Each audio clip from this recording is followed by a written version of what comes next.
Hello, Generals. We received lots of comments about the voice, and this is a remake. Hopefully it be better. My apologies. My 15-years-old grandson, Liam, is doing his best to do better quality. Thanks for understanding, and let's start. Good evening, fellow Generals, and gather around to hear about our new episode of Men Around the Führer.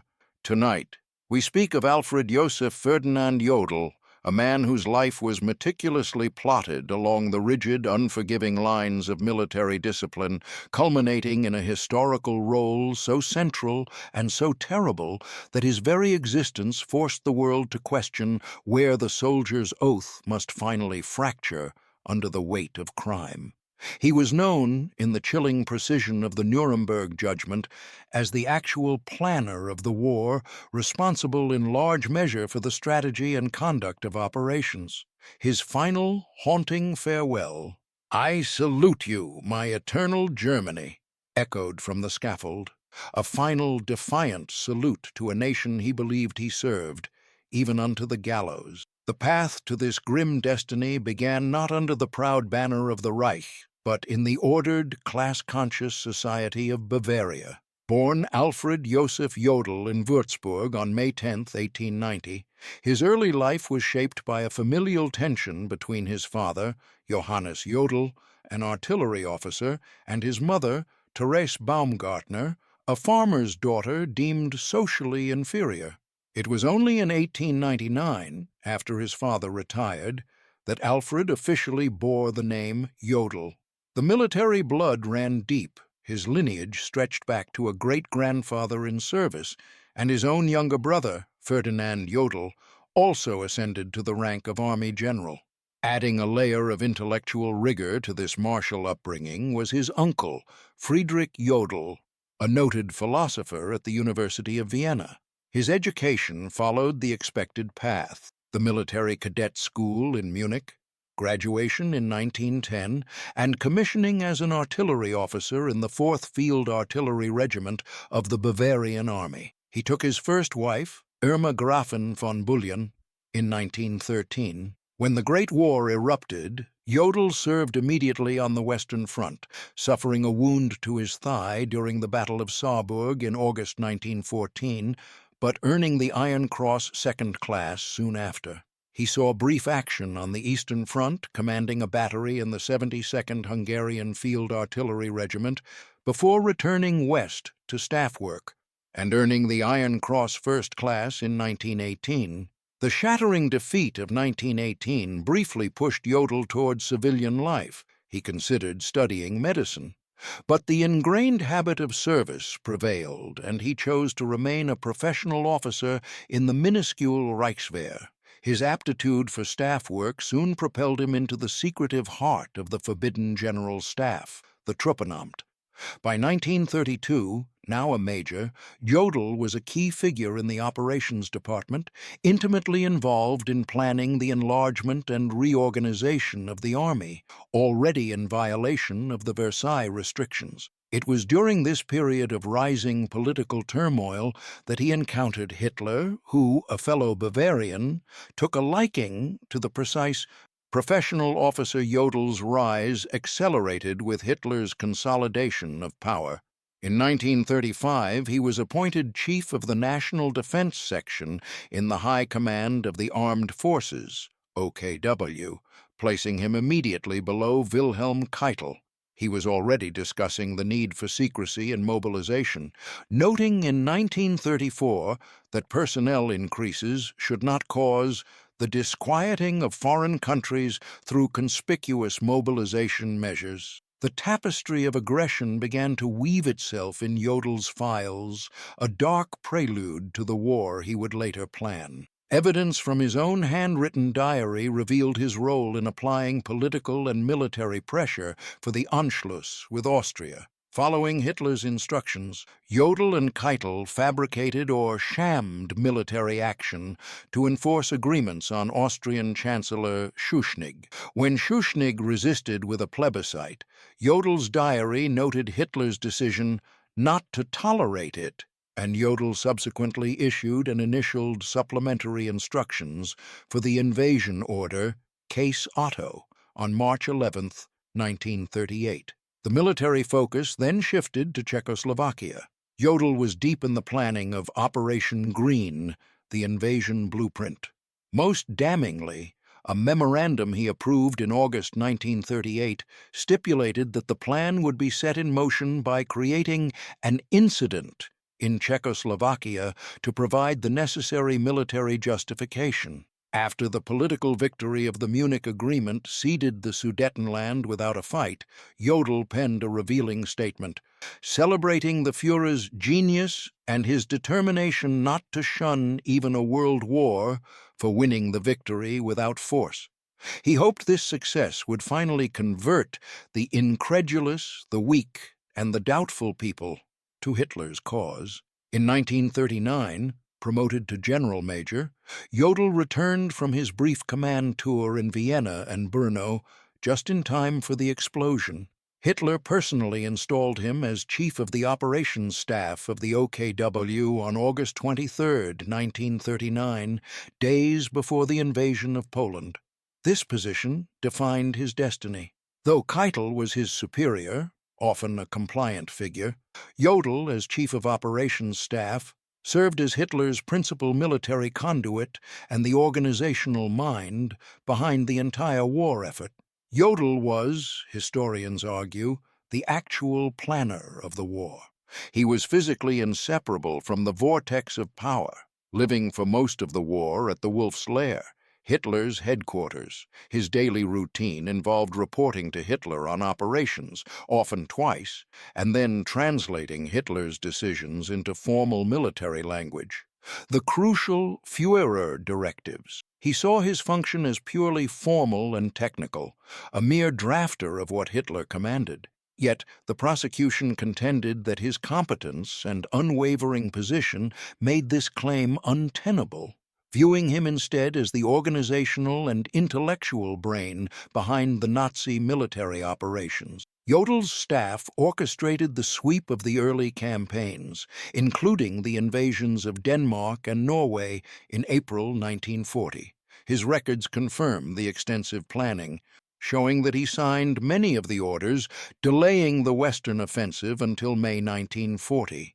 Following the rapid conquest of France, Jodel was buoyant with optimism, quickly promoted to General der Artillerie in July 1940. But the defining, most terrible campaign was yet to come. The massive ideological conflict against the Soviet Union, Operation Barbarossa, was planned under Jodel's operations staff. He later maintained that he believed this war to be undeniably a purely preventive war, based on nothing but Hitler's paranoid fear of a future Stalinist attack, an assertion the prosecution found irrational given the diplomatic and political realities. It is here, in the Eastern Campaign directives, that the path of the career soldier curved irrevocably into the realm of the war criminal.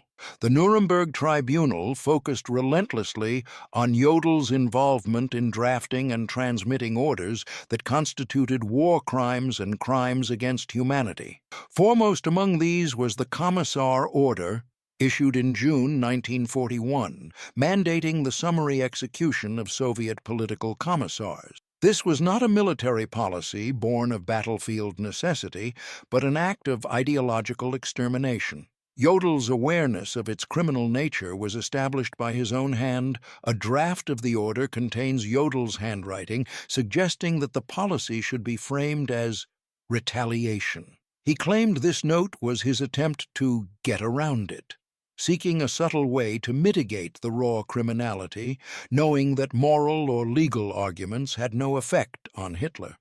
Yet the execution of political functionaries, the extermination of entire grades of society, continued.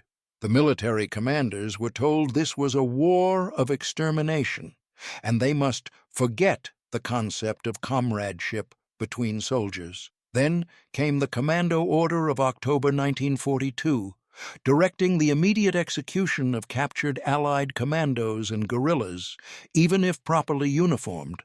Jodel signed the covering memorandum, having had early drafts prepared by his staff with his knowledge. He protested its illegality on moral and legal grounds, yet confessed he was compelled to pass it on. Furthermore, he later initialed an OKW memorandum in June 1944, reaffirming the Commando Order after the Normandy landings. The execution of this cruel and brutal order cost the lives of many innocent people. Jodel's authority extended to widespread cruelty and destruction of infrastructure and civilian life. He was complicit in the forced labor program, though perhaps not deeply involved in its administration.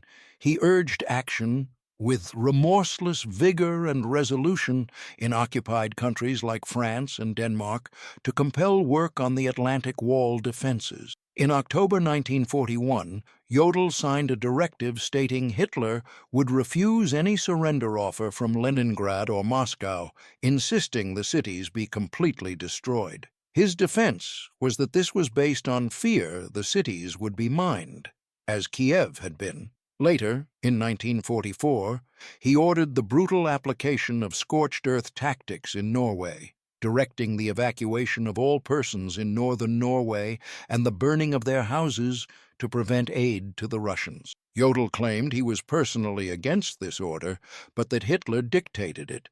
He also succeeded in quietly sabotaging Hitler's proposed directive to encourage the lynching of Allied airmen by using delaying tactics and avoiding moral language in favor of pragmatic arguments that would appeal to the Führer.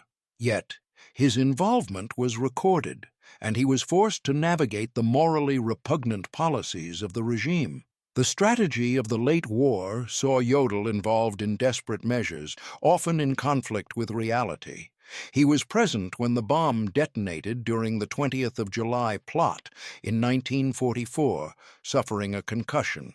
He witnessed firsthand the atmosphere of distrust this event created, hardening Hitler's conviction that the General Staff were arrogant and conservative bureaucrats, which led the Führer to surround himself only with the most loyal officers. This environment of fear and forced conformity dictated the last major offensive in the West, the Battle of the Ardennes.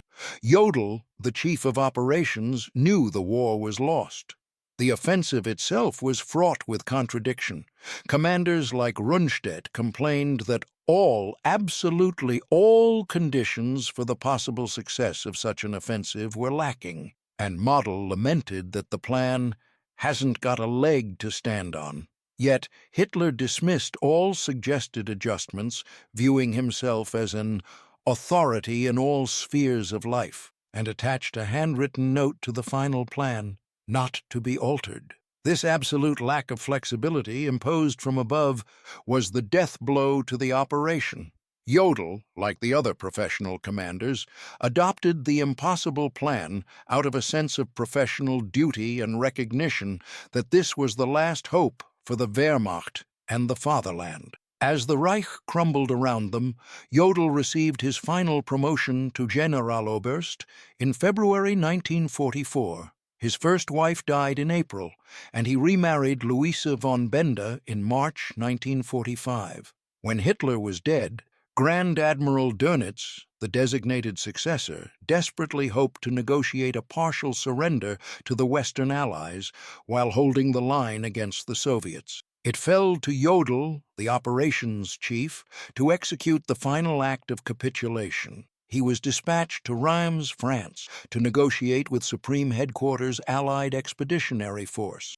In those crucial final hours, the stakes were defined by the fate of the millions of German soldiers and civilians trapped in the East, which Dönitz estimated at approximately 2 million. Jodel's pencil-written open telegram to Dönitz revealed the grim reality dictated by Eisenhower's uncompromising stance. General Eisenhower insists we sign today. Otherwise, Allied lines will be closed. I see no alternative, chaos or signature. Dönitz, recognizing that millions of lives hung in the balance, reluctantly gave authorization to sign. On the morning of May 7, 1945, Jodel, acting on behalf of the OKW, signed the German instrument of surrender in Reims, ending the greatest military machine ever assembled. His final critical achievement was negotiating a 48-hour delay for the ceasefire, set for May 9th, allowing that massive flood of military and civilian personnel to flee westward.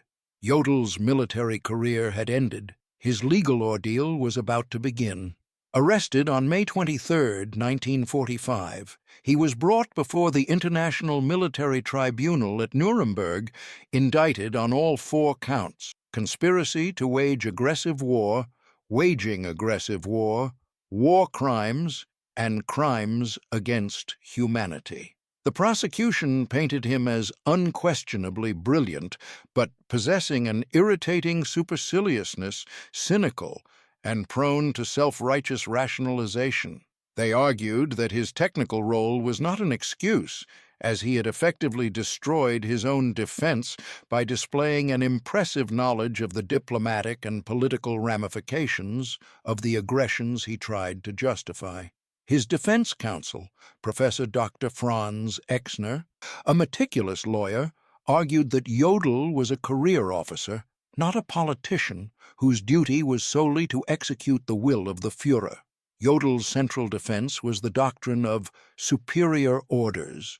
He asserted that his task was purely technical, formulating what Hitler had already established, and that he lacked the competence to examine the legality of the orders, only the technical correctness. He claimed he consistently tried to mitigate the harshness of orders, citing his success in thwarting the order to lynch Allied airmen and his resistance in 1945 to Hitler's idea of denouncing the Geneva Convention. He argued that he used strategic logic, such as claiming adherence to the convention would not interfere with the war's conduct and pointing out the risks of losing foreign prestige, because he knew moral arguments had no effect on Hitler. Jodl further contended that a general in wartime could not resign for reasons of conscience, as it would be considered desertion or treason, punishable by death. His only options were murder or revolution, an astonishing demand to place on a soldier. However, the tribunal was unmoved. The IMT Charter, in Article 8, specifically prohibited the defense of superior orders. The judgment concluded that participation in such crimes as these has never been required of any soldier, nor could he shield himself behind a mythical requirement of soldierly obedience at all costs. His signature on the Commissar Order and Commando Order alone sealed his guilt for war crimes. On October 1, 1946, Jodel was found guilty on all 4 counts. He submitted a final request to be executed by firing squad, the traditional method for a military officer, but this was denied, emphasizing the criminal nature of his conviction.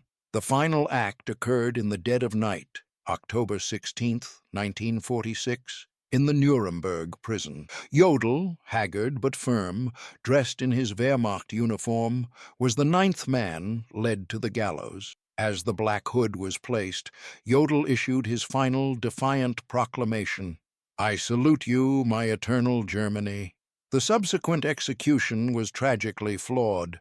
The drop length was insufficient, and Jodel died slowly by strangulation, an agony lasting approximately 18 long minutes. The ashes of Jodel, like those of the others executed, were scattered into the Vensbach, a tributary of the river Isar, to ensure no permanent grave could serve as a shrine.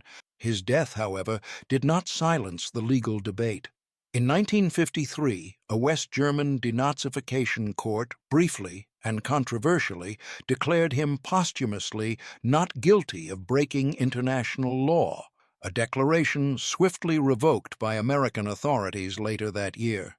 Alfred Jodl, the professional strategist who moved divisions like chess pieces, remains a profound, complex historical problem. His story emphasizes that Hitler could not have formulated and implemented his aggressive policy alone. He required the cooperation of statesmen, military leaders, diplomats, and businessmen, those who, like Jodl, gave this cooperation with knowledge of his aims, made themselves parties to the plan.